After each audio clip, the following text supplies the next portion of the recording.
bana papa bana yaya bana leki na bia bisiko bebenga kuna antuka ya buya changer le côté na ye awa bisiko bando mona nga parti par na dala suku na tena koma na DKS net babi na DKS net bo mona bagagi bo mona be mission bo mona be lubi bo mona ba traite bo mona ba artiste na bino to bolingaka na DKS net aïe aïe aïe non ça m'a été bon na keko na kotourne. Abonnez-vous massivement à DKS net bino nyoso lingaka tonto su lo hésité te cloche ya notification ya wana na rouge lolanda ubandina na rouge point alolande cloche one po oyo nyoso kukota ozwaka yango uzana poso tala bagagi yebie uzana posa useka uzana posa ya divertissement au tinisera jamais d'ici mbote na bino nyonso bazwi libaku ya kolanda biso na émission na biso que du la Bible epesameli na ngai mama Levi elongo na Aristote Sanga bongo moko ya lelo toyambeli bino moko ya babateli pate apôtre Max ya église la mai du matin na yende toko solo la makambo ezolo ba Bible ezolo ba nini makambo ezolo ba su ya Pentecôte mbote pasteur Max bongo mbote mama na ngai Levi se présenter ba tebele ba yebi vraiment te mais au peut ça vraiment à quelle église kombo na ngai boye apôtre Max bongo lokoli nazali pasteur visionnaire ya église missionnaire la manne du matin au boye tozwami na avenue de l'université rue Dima numéro 4 na arrêt Mupulu ao.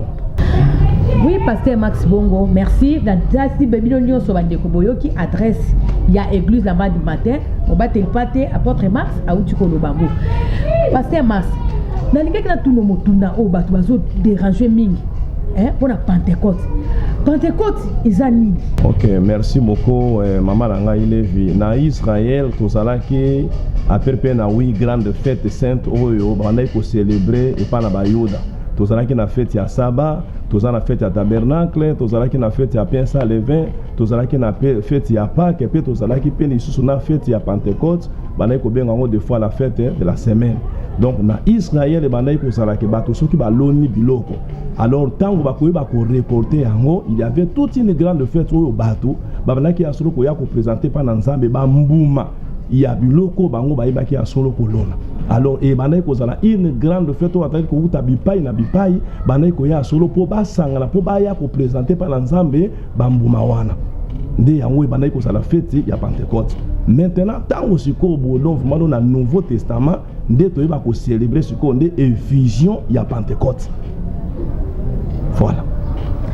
Deko Aristote na yebite renge papa lobike babande ko célébrer Pentecôte ko buka mutazwi biloko elango alona ki yango wana bande ko memango petit na betonga.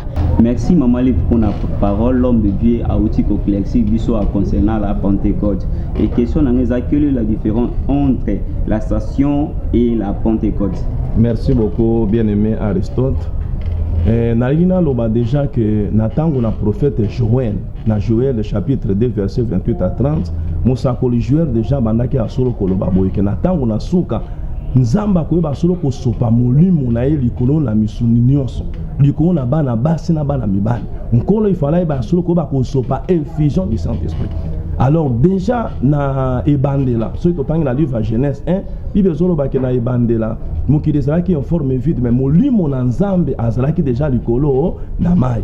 Alors tango Yesu abotami Yesu ayi ko passer à solo mukilo yo presque 33 ans o ayi ba ko le kanasi na moi o Yesu avant kufa abandi déjà ko yebisa ba ye ko leke na kati ya Jacques 14 ezamala monake de soki na ke na kotika bino bote na kotindela bino mosongi nde musingo na bonde salaki molimo mosanto. Alors Yesu tango akufi ayi ko sekwa après résurrection na ye Yesu asalaki 40 jours na sena moi oyo totangi on a kati Actes chapitre 1 verset 1 jusqu'au verset 5. Donc bible zolo ba ke Yesu a passaki 40 jours na sena moi oyo ayibaki asolo ko sala na ba yeko nde na 40e jour wana bonde Yesu ayibaki asolo ko mata yango de to bengi ascension. Donc ascension ezali nde mukolo Yesu ayibaki asolo ko mata na likolo avant la kina ba yeko li ba moni ba bandi ko mata mani ko mata pe ba ye ko lokola miso na bango tellement ka likolo ba ange mi ba uti ko ba yebisi bango bino bato bobotikali bozotala likolo Yesu bino bomoni amati akozonga kaka lolenge ye akendaki. Alors 10 jours après nde elaka oyo nzambe ayibai kopesa na bato ke akoyeba kotinda molimo na ye nde elaka na yeko kokisama 10 jours après. Donc ce qu'on 40 na 10 epesi biso 50 yango bominga Pentecôte, donc il signifie 50 jours après. Donc Pentecôte est intervenir 50e jour après la résurrection. Apôtre Max Bongo na si o éclairci biso ata papa na biso Josué DKS azolanda ozoloba papa nazomona la plupart pa bato susu bazoloba Pentecôte est à 49e jour mais biso 50e jour mais ozoma bato susu ba célébrer on peut lundi biso peut ozomona dimanche. Parce que bateau va se faire 49e jour, c'est que coca on a noté bien. OK, problème est ça la place vraiment en tout cas que 50e jour, en Pentecôte qui signifie 50. Donc et coca kana 50e jour, je précise, après la résurrection de Jésus.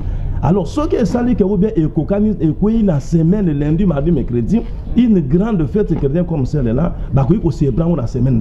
Yango bazela ka premier dimanche oyo e ba solo kolanda 50e jour wana boye, nde bato ba e ba solo ko célébrer yango. Donc ça c'est le 50e jour Pentecôte et 50 jours après le 50e jour ba e ba ko célébrer yango. So que quoi na semaine, to préférera mingi que dimanche oyo ko ba kolanda yango, nde to bi solo ko célébrer cette fête.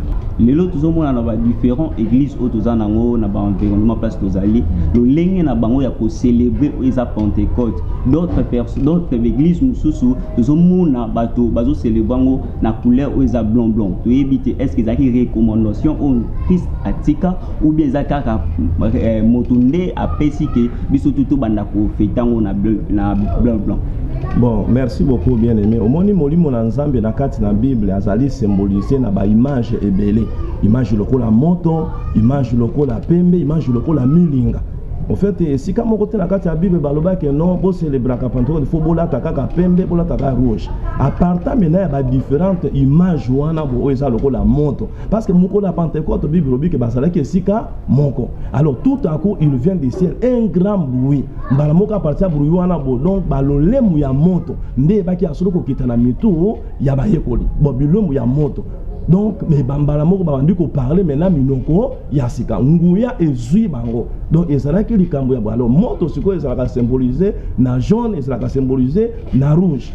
Vous comprenez? Alors pembe c'est la sainteté de Dieu. Donc le rôle nzamba azali vraiment dans mon centre ndeto e bakasolo ko représenter sainteté dans nzambe na pembe. Donc ce qui va ta pembe ce n'est pas un péché. Ce qui va ta pembe bilamba ya rouge ce n'est pas aussi un péché. Ezali juste ka une image donc il faut un symbolisme. Ndenge batu bazali ko basolo ko symboliser molimo na nzambe. Yango na bo muna kineska mukolo Yesu tanga zu baptême embenga yebaki asolo ko kitela nini na lipeka pigeon qui représentait déjà le Saint-Esprit. Ok, merci beaucoup pour la parole, papa. Il y a des cibles où nous soit na bililini soit na ndela ya internet ba moni ba eko kutana kate ba éviter nini obiso de zolobela donc que au faire comprendre biso où ils a Pentecôte ils a vraiment réellement ni. OK, merci beaucoup bien-aimé. Ndi na utana koloba la place que Yesu tanga zanaki na sena moi avant que aïba solo kufa déjà abandaki a solo koyeba kulaka déjà moment na oya Pentecôte. Je l'ai dit que l'Ancien Testament Pentecôte sera qui parmi oui grande fête sainte na katina Israël. Alors le kola Yesu ayebaki que akoyeba solo ko kende et par là na lingna côté sana no notion moko boya théophanie. C'est-à-dire que confusion ezalaka mingi na sena mo batu bakanisa que non nzamba azalaka misato te nzamba azalaka nzambe moko mais nzambe wana aye ko mimonisa na epai na bato na lolenge misato. Premièrement le kola Dieu le Père.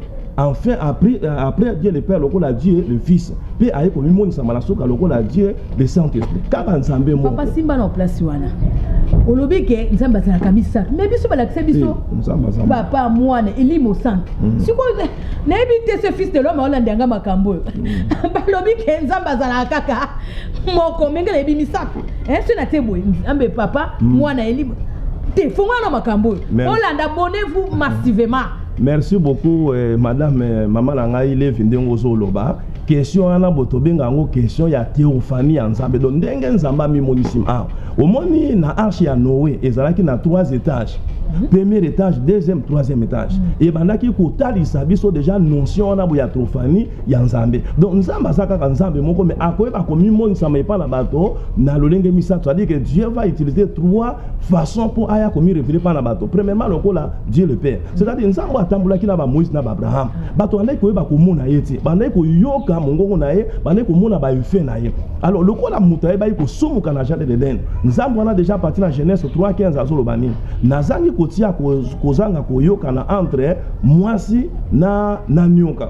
Alors nyoka bana kosoa mwasi na tano, mais mwasi akoyeba ko écraser. C'est-à-dire que il y aura une postérité ya mwasi. Mutu moka akoyeba solo ko bima, oya akoyeba solo ko écraser mutu ya nyoka. Donc nzambe wana nakati na Esaïe déjà 7:14 Bible ezoloba nini? Na wana bolongo mwasi moko akoyeba kokumba zemi.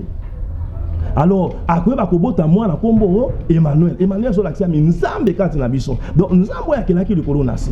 Tanga moni ke mutu ayebi asolo koyeba asolo kosumuka. Azalaki na posa arracheter mutu. Asali nini? Aye kokota na kati alimu ya mwaso bambengi Marie.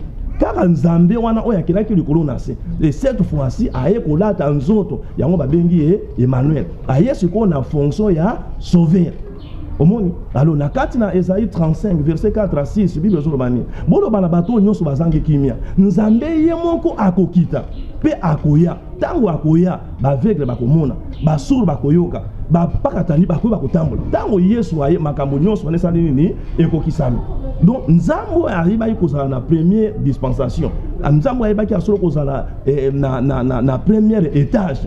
Aye kolata nzota komi mutu alena bato yende pe mutu aye koloba nini eza malamu nakende soki nake nakoyeba kotika bino boyete nakotikela bino musungi. Donc musungu ayaki nde ye nzambe wana na 40e minute omoni amati 10 jours après aye siko epa na biso bato na lolenge ya molimo pe Pentecôte ibandi mokolo Pentecôte ebaki asolo kokita nde pe mokolo église chrétienne et qui a solo au band. Donc l'église chrétienne a commencé au jour de la Pentecôte par la prédication de l'apôtre Pierre. A tei batu ba Yuda tanga tei batu bino ba Yuda bino ne batu ba ko buma Yesu mais boye ba ke makila na Yesu aliko na bino alors batu ni siko to sala nini Pierre ayebisi bango bobongola mitema nde mukuna boye 3000 personnes ba ki asolo ko yeba solo mano ko zo baptisme pe église yeba ki asolo ko banda mukolo wana. Donc au classique biso na ba question bandi ko bazo poser biso partout bazali. Donc tout lito yeba na makomi batali si biso o isa 5 ministères de l'esprit. Et na van auto moni o komi mikolo o na ba jeune serviteur presque ba jeune serviteur nyonso bazo komi poussa na lokola lo bango nyonso bazo ko aimer kozala ba prophète. Tu éviter na 5 ministères o ba pesi biso de l'esprit, tous en docteur, tous en pasteur, tous en évangéliste, tous en prophète, tous en apôtre. Tout ni to yeba na 5 ministères nyonso wana nini o iza koleka baninga. Merci beaucoup bien-aimé. Na kati na mukanda na 2 Corinthiens 4 à partir verset 7 tina 12 kuna baolo bila biso kamotali ba don spirituel. Il y a 9 dons spirituels, il y a aussi 5 ministères. Oyo molimo na nzambe ye moko ayeba kopesa bato. Bien aimé, j'aimerais te dire que les dons spirituels sur les 9 là, oh, il y a sagesse, il y a miracle, il y a prophétie, il y a parler à langue, il y a diffuser des langues, discernement des esprits, il y a foi. Les dons sont transmissibles. C'est-à-dire que comme moi j'ai les dons de la guérison, l'église, bien aimé, ils ont reçu cette grâce. Ou les dons. Mais ministère, où est-ce que 5 dons tu coloba? Vous êtes l'apôtre, évangéliste, docteur, pasteur ou bien prophète. Comme ça, prophète, comme ça, pasteur, babota magana ministère. Ministère, babota magana. Ata ba colonel de Belozo Mona, ba omila masanga, ba obuma bato. Bien, mais parmi eux, il y a des prophètes. Parmi eux, il y a des pasteurs. Parmi eux, il y a des docteurs. Tango oyo ke molimo na nzambe akoyeba solo ko saisir bango na ba circonstance wana ba bogongo na mitema okokama lobi oyo frère oto yebaka parce que colonel lelo va comme pasteur comme le pasteur. Donc parmi les 5 ministères il n'y a pas un ministère qui est au-dessus d'un autre ministère. Bible ezotalisa biso vraiment na molimo na Nzambe ne mutu ayebaka solo kopesa ba ministère azo koyeba ko distribuer yango pour na intérêt ya église. Donc mutu aza musala na apôtre aza na mutu babengaka apôtre azali nde mutu oyo ye ayebaka solo kokende komema sango malamu esika sango malamu nane komi te ake kuna atei bato abandi musala a former bato azongi ake bisika mususu. Alors tant que ba kosisa musala ne siko vraiment to ba évangéliste ba koya po ba na ko gagner bato mususu évangéliste musala ezala kande ko ba solo ko kende ko ya ba pakano bato nano ba yebi Nzambe te alongola bango na babati ya bango Yesu aya na bango na kati na église. Moni alors rôle siko ya docteur ezanani muto ba benga ka docteur lui son travail c'est quoi? Le docteur c'est un enseignant bato tango ba ye l'église. Il faudra que batona ba yeba Nzambe ba ko na kati ya liloba na Nzambe et les rôles bien aimés du docteur ya ko ba côté avant de sabato na kati na doctrine pour que bato ba yeba solo ko ba kokota na ba hérésie et hérésie zo la nini ba faux enseignement ba fausse doctrine net kana Kinshasa na place ba hérésie eza ebele ba doctrine ya lokuta. Alors prophète Yesko Musa na Isa, le prophète d'abord c'était un prédicateur. J'aimerais que Batouba Landa, le prophète d'abord c'est un prédicateur de la parole. Le prophète Aza Mouto, on a monio libumezo soit, on a monio olingo kofate. Le prophète c'est d'abord un prédicateur de la parole. Mouto a yebi Bible. Maintenant, lorsqu'il enseigne, Aza koeba kofungula ba prophétie ya Bible, pe azo yebi sabato makambo molimo azo yebi sa yeza nzoto ya bato. Vous comprenez? Donc, ma cambo min tozo ma lelo bo donc vraiment le pasteur c'est quoi zanai? Ni pasteur azali mo bateli mpate. Bato nyonso o bazana kati l'église. Moto ya géraka bango, moto ya batela kabango, yende pasteur. C'est là le mo bateli mpate. Yende nzamba pesa ka ye motema pour na ko ba ko supporter ma cambo nyonso le kaka na kati na église. Pasteur azalo ko la aubergine, mon aubergine bien aimé. Et ça la kambuma moko mais la carte na weza ba graine ebele évangéliste azalaka na motema au pasteur azalaka na moté net kanga la place au bien aimé il arrive des choses qui se passent ici dozo mona te pasteur te yo pe en tout cas motema pe leki munene te kwa loko benga la moto o sala boete te ataba tomboki au mona ngana ko fana na kima kwa te botika to bwa kana no fumier peut-être lo pe mutako ba ko bongola nini motema. Donc pasteur azalaka na motema moko ya munene ko supporter mabe na bato. C'est ça le pasteur. On est là-bas au tola kaka ya mwindo wana boy. Na iloko apembe ya ezalaka ilakisaka ni. Na ndimi na ngai na mema mabe ya bato. Na lata mabe na bango. Na ndima mabe na bango. Mais na maloba na ngai ya pembe e santo eko dima na monoko na ngai bato wana babongo na nini motema.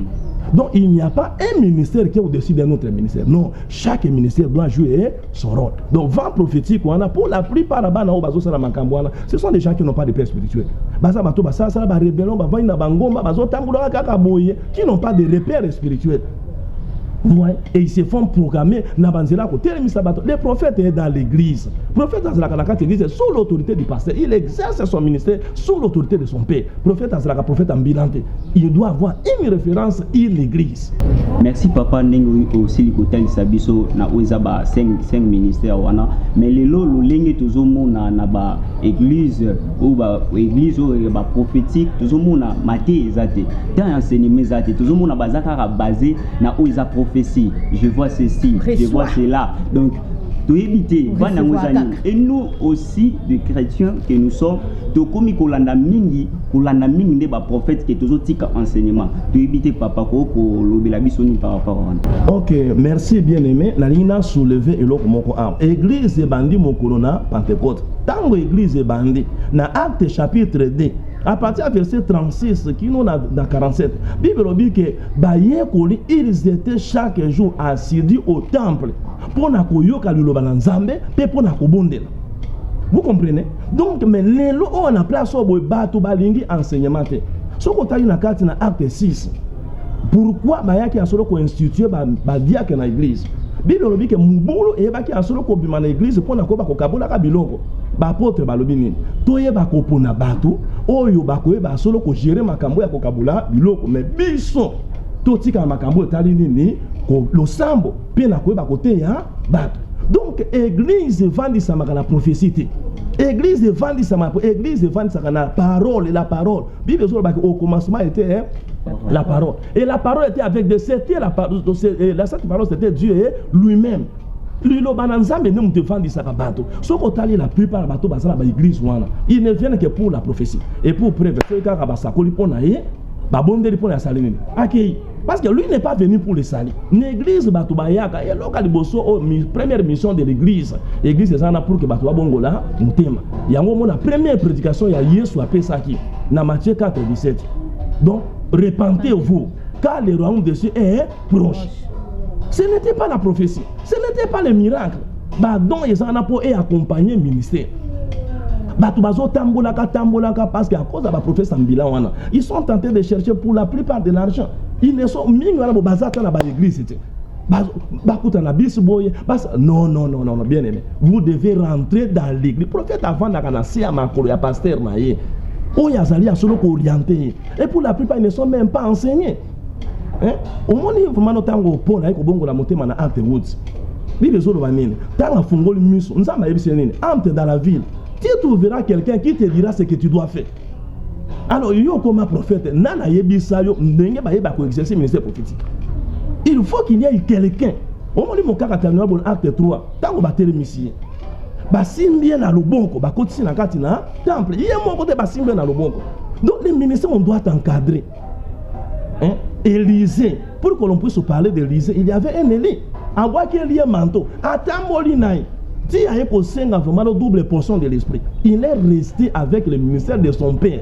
Élysée a été encadré par Élie. Et Élysée lui-même, il a eu toute une école de fils du prophète. Surtout il y a 2 rois 6. Bible dit que et dans Israël, tu ne pouvais pas devenir prophète sans pour autant que tu puisses passer par une école du prophète et par les prophètes majeurs. C'est bien, mais tu dois passer au pied de quelqu'un qui doit t'encadrer. A, B, C, D, Yamakambo, Yanzam et Zalaka. Vous comprenez? Donc ne restez pas là seulement pour il faut que Ezala conforme la parole de Dieu. Alors toi tu ne connais pas la parole de Dieu, il y a prophétie. Tu risqueras de dire même des choses qui sont confiées à la parole. Vous comprenez? Donc il n'y a pas un grand ministère, il n'y a pas un petit ministère. Le ministère, mais chaque ministère doit jouer Moussala Nango. Pasteur Osala Moussala, évangéliste Osala Moussala, prophète Osala Moussala, docteur Osala Moussala, apôtre Osala Moussala. Nakati na église, biso soto simbani. Osala Moussala mongo. Mutaleki muninga azaki. Bon papa Max bon on a continué sous snap tozo motuna oyo. Papa aussi bilikambo lobi ya ba prophète. Souvent les autres homona ba prophète faut zaka mandef et belé mais comme elle a ba battre les pattes vous ça ba porte vous pour tala baba et belé hein na yebite ba lobi que style ya Abraham na Moïse bazaki nango e moko simila nzete omona porte man nzete mais ana omona nzete te nazo mona ba ndef me belé te hein ba lobi que ba Hollande Abraham bon na yebite soki yo epa na yo tabana na yo bazama ndefu te na mono pela nzete te. Merci beaucoup bien-aimé Lévi. Biso lelo toza le sous l'Ancien Testament. La première alliance oyo eyaki na ba Abraham na makab. Aujourd'hui nous sommes dans la seconde alliance, l'alliance de Sali. Vous comprenez? Bango soki bazosa la makambo wana bo o ya banzete ya Abraham. Biso lelo bodo biso toza ici na mobeko akalate ya Moïse te. Pour preuve, nous avions célébré ici la Pâque. Église chrétienne célébrait qui Pâque juive était. Nous avions célébré la Pâque chrétienne et non la Pâque juive. Nous ne sommes pas régis aujourd'hui par les dogmes, par la doctrine de Moïse. Non. Et puis le fils, il fait ce que son père, il voit son père fait. Moi, mon pasteur, grâce à son bel, là où il est, natika la komona a été à Simbinzete. Natika la komona a été à Tiki Mandefu, loko la Mutao Bangi Sabato, loko la Brahma, loko la Nante. Vous comprenez? Nous sommes tous Bayuda et Anzotote. Nous sommes des juifs spirituels. Vous comprenez? Nous sommes régis par la parole. Donc, Babylone, en tout cas, Moutuna Moutao Salamakambo, peut-être il voit il est le père. Mais moi, mon père, je ne lui ai jamais vu faire ça. Élisée, il était le modèle d'Élie. Vous comprenez? Josué, il était le modèle de Moïse. Timothée, Nabatit, ils ont été le modèle de Paul. Et Paul a dit, soyez mes imitateurs. Alors, ceux qui ont fait la makambo, ça, c'est un problème. Ils savent qui les a dit ça. Mais je crois seulement que Dieu ne peut pas vraiment ramener sur la mobile. mobeko wana bo mutas betio mbata yo pe beta mbata o mutu soki vraiment da yibi eloko yo pe te biso za suna tango mbeko wana te yango moni Jésus tango baye na mwasi wana boye bakangela ekobo bato baye mobeke lobi boye oui c'était ça la loi mais pour montrer que l'alliance avait déjà changé ayebisi bangoni mutu ayebi ke yi ayeba ya solo koyeba solo ko sala ekobo te ko sala lisumu te abamba ye mabanga bato nyonso bakimai. Nous sommes aujourd'hui dans le temps de la grâce. Donc Pentecôte tango et église et bandit. Yango nde tozo benga le temps de la grâce. Yango boye moninga mi matu Samuel ayemba yango le temps de la grâce. Toza na tango na ngolo. Oyo boye maboko na Yesu ya kofungwa makolo ba miibi boya bandoki boya banani na bakuluner boya bino nyonso bato obongola motema te venez le salut est gratuit. Ça ne précise ni l'or ni l'argent comme le vêtement et le téléphone. Le salut ne précise même pas tout ça. Lobi ko eza ofele moninga mi o te ke no afokuta na pasteur na prophète pesa $20 te nga kutu mamsu na ke ko sambela na intendance non sambela kaka bodo na voyage moko na ke na Angola na monika ka jeune moko boyaye o aza prophète nzamba pesi message pour ngai abali ko se non oza musali nzambe munene nzamba hotel sango so voyage o ke no voyage moko bo na Angola na mona njema voyage wana bakoye ba solo ko pambola yo mbala moko nzamba bio o seme asimbi téléphone. Quand moi téléphone na ngala salaki na ngaka moko fils unique na ngai. Mbala moko asimbi yango na gauche, na pe bloquer na droite. Aristote oka makambo. Vous comprenez? Mais comment est-ce que nzamba yebiso na semi? Na ko ba ko semi. La semence c'est le kama délibérément na motema. Na Exode 35:4 nzamba yebisa Moïse ni yebisa bana ya Israël. Na pesa mbongo pona ko tonga tabernacle. Moto nyonso akosa azana motema, ayeba kosa yango na motema bolingo. Donc s'aimer couper ça doit venir dire on ne force pas les gens. Papa Max si ba na place wana ikambo eteli abotolinga téléphone na bloquer et puis na droite na pe na bloquer na bi keba eloko lobi susu afo pe ça soit prophétique bongo mais dans l'église mususu ba porte pe bazali avokuta na ye bateka carte osombi carte misusu pe za na kaye moko wana bakomi na kombono. Est-ce que biso tone biso ça kedi la Bible ezolo ba diske makambo wana pe zaki na tango akala makambo pe na tango Yesu be na tango ba Paul ezalaki lobina na lubana de caisse ba yo kana makambo. Merci beaucoup bien-aimé Maman Levi. Na mona te sika moko na Bible oyo ke mutu pa kutana na Yesu ba senga droit d'entrée. Na mona te sika moko bodon pour kutana na Jésus aye que non on leke pa ba ye ko lio ko ba ye ko lio ba fa Pentecôte ba zalaki lokola ba pakala. Tala Bartima zalaki na problème au monde ataza na passe. Azo ganga kambo ba ye ko ba opekisa ye. Mutu aye pa na Yesu ana passe. Mais maître moko tanga baloki ba moni asalaki ni. Abaloki mbala moko aye pa na abikisi. Asenga eloko te. Bien, mais nous avions reçu gratuitement. Est-ce que pour la koyamba ba fidèle, il faut senga ba tout le monde. Na ebite peut-être que Bible on na tanga. En tout cas ngana na koma nesika wana te. Malabi musala nzambe se etambola kana mbongo. Bien aimé. Oyokolo baba senga. Nazolo ba boye. Maman nanga. En Angola par exemple là où je travaille, eza culture bato Bible zolo bake na kati na Deutéronome 16:16. Na kati na ndako na nzambe bayaka maboko mibale te. Vous comprenez? Même ata Saoul pour qu'il y ait un Samuel, moi na Moussa na e atuni. Alors bien que mais tout ça ici na ilo côté ko sa Moussa na nzambe to ko memela nini. Na kati na 2 Rois 5, histoire ya Naman. Naman il était un Syrien. Azalaki mupakan. Mais il connaissait la loi d'Israël. Pour qu'il ne recrute à la Moussa na nzambe, il doit avoir quelque chose. Ça c'est la loi. Mais ce qu'on qui va fixer mon tante. Donc les camions fait où tu as monté la montagne ba kenan que kukuta na Moussa na nzambe. Aïsa on les a Moussa na. Donc la pastorale pour moi c'est tout un travail. Moment du ministre économie, ministre hydrocarbures, ministre de la défense, ceux qui tongo etani. Azio voitine ba soda akeb na bureau na. Ngape ceux qui tongo etani, je viens ici dans mon travail. Ngalaza lévite, je viens ici dans mon travail. Mututanga zo epa inanga. Et où tande na motema na imoka kanisa ke te. Non que ne pas na musakol. Moi qui non que ne pas passer pembeni te. Na bureau pasteur. Eza likamba kutonga te. Mutu ye moke eza likambo ya motema ya mutu. Motema na mutu faut ebeta. Vous comprenez? L'offrande doit venir de l'offrande c'est quoi? C'est quelque chose vraiment en tout cas qu'on donne à Dieu pour exprimer son amour vis-à-vis de Dieu. Donc et ça les kamouté que bâtir bateau droit entrer bâtir terre bien sûr ceux qui bateau ba na mbongo te ne ba yo kuta na musa na nzambe te ou empêcher bango lobiko mi yibi mi bale kutu ne kulusu kutu na mo yibi kutu azwa lobiko ya ofele yeso asenga mbongo ne kulusu ayi c'est kaka lelo mo yibi ayi c'est kaka lelo lobite aujourd'hui même tira aussi Vous comprenez? Donc, donner l'offrande à un homme de Dieu pour le rencontrer, ça doit venir du cœur. Mais ça, les Cambotés qui va fixer, donc on est comme le cola bobandi à solo ko impedir, dans le bâtiment portugais, bobandi à solo ko pekisa bateau pour que baye bako ya ko kozwa, baye pa ina Yesu. Biso tozana tango na ngolo. Tika bateau baya ko kutana na Yesu na ofele bateau ba bika. Royaume ya diable tala bateau bere basakuna na kati. Biso beto lingi ke na royaume ya Nzambe, to e bako depeuple ngambo kuna bateau baya. Siko biso mo peto bani ko empêcher le souke bateau comme le kola ba pia to comme le kola ba dispa Yesu ana ko pekisa bateau baye pa na Yesu. Vous comprenez? Donc, pour me résumer dans ça, je ne me suis pas contredit. Parce que d'autres fois, ce ne doit pas être une imposition. Vous comprenez? Ça, il y a une importance enseignement de Yangouan. On doit enseigner les gens. En tout cas, ceux qui n'ont aucun débat, je dois préparer quelque chose. Si j'en ai, et si je n'en ai pas. Parce que je n'ai pas l'argent. Merci beaucoup, apôtre Max Bongo. Mais mission Boye, abonnez-vous massivement dans notre chaîne DKS. Maintenant, tout n'a pas Max Bongo. Est-ce que nous avons besoin d'école biblique? Vous savez pas format. Pour la bande, on a tant de choses à côté. Yo sorti partout international, en France. Yayo Angouana.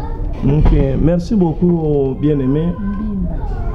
Nzamba Pambola yo, Maman Labiso, Levi, Ndenge Bolanda Biso de par le monde na katia DKS Net, cette grande chaîne. Bon, mi abonné et belé.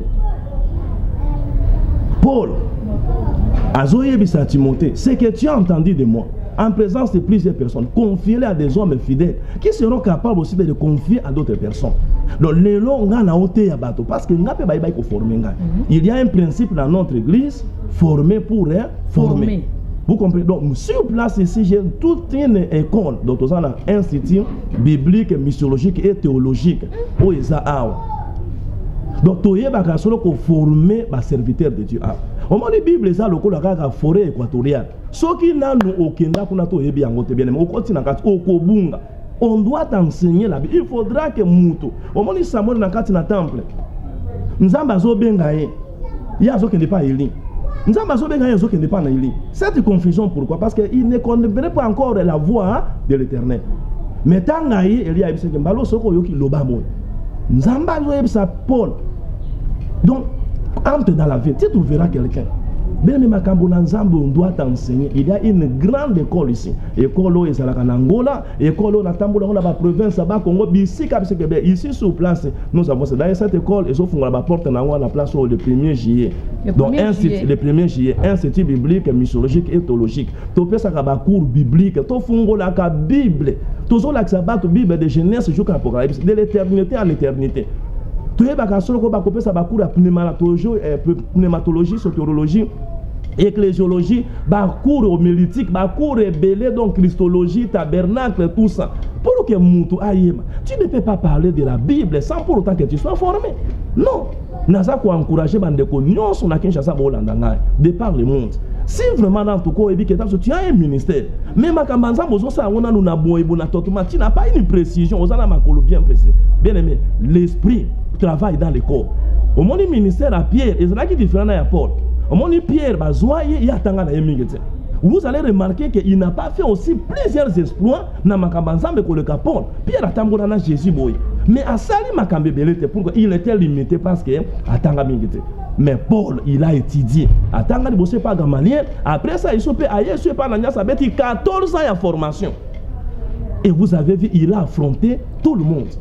Bien aimé, je vous invite à venir vraiment, en tout cas dans cette école ici, institut biblique, missiologique et théologique. Nous donnons des cours à caractère théologique. Donc nous avons plus de 16 cours. Même un cours, il y a l'anglais biblique. Mbalo, ils ont la carte. On le appelle anglais. Oh, maman. Si vous avez un livre rebellé en anglais, dans le bac portugais, dans le bac anglais, dans le bac français. Si vous avez un livre, il y en a qui chinois. Pour moi, qui les a pour avancer. Merci beaucoup, pasteur Aïbalang Nyos. On a évité de coller Aristote, tout ce qui est la souka. Merci beaucoup, Maman Lévi, pour la parole au Pessingaï. Et qui suis étiqueté comme on est pesa et pas papa na biso ozonga moi sima aute ko lobela biso la sienne alliance na oka lobela biso a soulever point moko ya sienne alliance et papa toni to yeba quelle est la différence entre la sienne alliance et la nouvelle alliance ko complexer biso na ba bazola na yo kuna na Australie Esther Moma to za si ozali boswa nous olanda biso. En tout cas, bien aimé, Nzamba Pamboloming bien aimé, en tout cas, surtout chaîne Oyo, DKS Net, en tout cas, la CP, vraiment, en tout cas, Ndenge Boye, vraiment, doit surprendre Bisso le long. Alors, ancienne alliance, donc, mon alliance, c'est sur l'accent. Ils allaient relation où ils allaient unir Moutuna Mout. Moi, je suis allé là, le PTO, Babenga alliance. Ils allaient relation où ils allaient unir Ngai, na moi si Ngai, pasteur Valérie Bongo, moi si ma casse sur la politique, Babenga Molière, bien sagrade. À côté Mungu, moi si. En tout cas, ils allaient relation où ils allaient unir Ngai. Pas très sérieux. Vous comprenez? Donc, ancienne alliance, ils allaient relation, ils allaient à solo unir. Et bien, il y unir Nzambe Nabanaya Israël sous la conduite de Moïse. Maintenant, la nouvelle alliance, autre bien temps de la grâce, et ça c'est quoi donc relation avec unir Nzambe Nabiso ba tout le monde entier au travers Jésus. Donc Yesu oyo aye natango ya grâce. Bible dit que Moïse ayaki na mobeko. Mais Yesu aye na ngolo. Donc raison pour laquelle le bien mais toza na tango na ngolo. Toza sur na tango te ko ba so ko imposaka bato ba joug ba mibeko bele pour na ko empêcher bango ba ipana na sali. Donc miyibi boya. Bandumba boya. Bandoki boya. Il y a une place pour vous à la croix. Kobanga te otenga na sala mabe bien mais ato boma bato. Ato sala criminel ato na o bangi nyoso yo mela ngabuto na mela ngoko leka yo. O kindumba yo sala ngana sala ngoko leka yo. Mais un jour j'ai écouté aussi cette voix que toi tu écoutes. Alors, j'ai donné mon cœur à Jésus. Toi aussi tu peux le faire mon ami. Tu peux aussi le faire. Liso mon Bible zo le bakati na Proverbe 28 na verset 13 Bible zo le baboy. Moto ya bomba kama sumu na ye a prosperaka te. Mais moto ya ndimaka yango pi atikaka nzamba limbisaka ye. Le Seigneur peut te pardonner, bien aimé. Donc, nouvelle alliance, bien aimé Aristote, Eza Amobeko ya Sika, Yangwana Bo, Yangonde Moutebandi, Pe Moukolona, Pentecôte avec l'église. Donc, c'est ça la nouvelle alliance. Yango des alliés, en tout cas, tango na grâce, tango na ngolo, Nkola Obenga Bato, Baya Kokota. Parce que bientôt, Makambo et les gars qui n'attendent na non, et quoi, va sur le collègue. L'enlèvement intervient bientôt. Et si toi tu n'es pas dans l'église, c'est bien beau. Mais tu seras surpris, mon colasuka, regretter. Aujourd'hui, comme tu m'écoutes, prends une bonne décision. Prends une bonne décision. Et le pasteur que tu suis là, je suis prêt à te recevoir. Na mabenayo, na onyoso yo sala, je vais t'aider. Pour ngape ba ida ki ngala passer dans la grâce. Il m'a aidé. Moi aussi je peux t'aider. Abandonner aussi cette vie. Et que l'obio m'appelle aussi vraiment en tout cas un pasteur puissant, un homme puissant. On va véhiculer aussi pour Sangomalamu. Venez nous approcher. Nous allons vraiment vous aider bien aimé. Merci. Merci beaucoup, bien aimé. Merci beaucoup. Nous sommes pratiquement déjà à la fin de notre émission. Papa, Oko Pesa, numéro Nayo, Batwako, contact Nayo, Babengayo. Parce que ma lobo solo, Bafuma, Mouto pas besoin qu'il y ait formation. Pesa adresse et puis numéro Nayo WhatsApp Pesa. Merci beaucoup. Vraiment, en tout cas, bon, m'abonner d'abord. Mingi na chaîne no DKS Net parce que na sepeli makasi vraiment dans ton gars donc on le baboy na liberté ba o katanga te o ba etofenga te.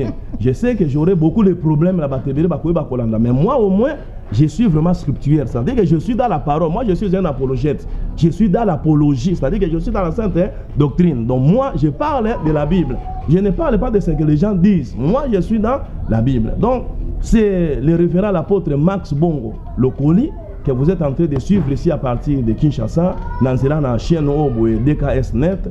Alors, Nazali, apôtre visionnaire et à église missionnaire la manne du matin. Tozoami vraiment sur l'avenue de l'université. Avenue Dima, numéro 4. Donc, ce qu'on a na rond-point ngaba, au kitika moi moukie boya 200 mètres quand la prince bo. Au outil ba victoire wapi bien aimé au commune ngaba, au mata rond-point arrêt ou avant comme rond-point ngaba, minga arrêt Mupolo. C'est là que nous sommes. Numéro nanga ba numéro nanga eza, au koyi ko swanga ina 00243 090 199 1020. Au swanga na Vodacom, wana kuteza na M-Pesa. peut-être koyi ko loba pe en tout cas na landi pasteur malam poto sana ba action ebele to zanga ba clavier to zanga biloko ebele ba drum mbongo ane ebele yo bebi sana makambe ebele tu peux dire que non je vais envoyer quelque chose à mon pasteur to za pe na action moko monene na mosali na nzambe o babani ko benga Christian Dakumuda abongola motema un homme de Dieu puissant activité to banango le 27 et le 30 oté anaye thème na biso ezali Dieu n'est pas loin moninga mi na zo biso nzamba za musikate ko kende ko mitungisa kate bato ba kosaka nzamba za musikata za peme donc 081 38 68 826 alors na WhatsApp na na 084 43 77 77 9 bandela WhatsApp na bandela WhatsApp donc 084 43 77 77 9.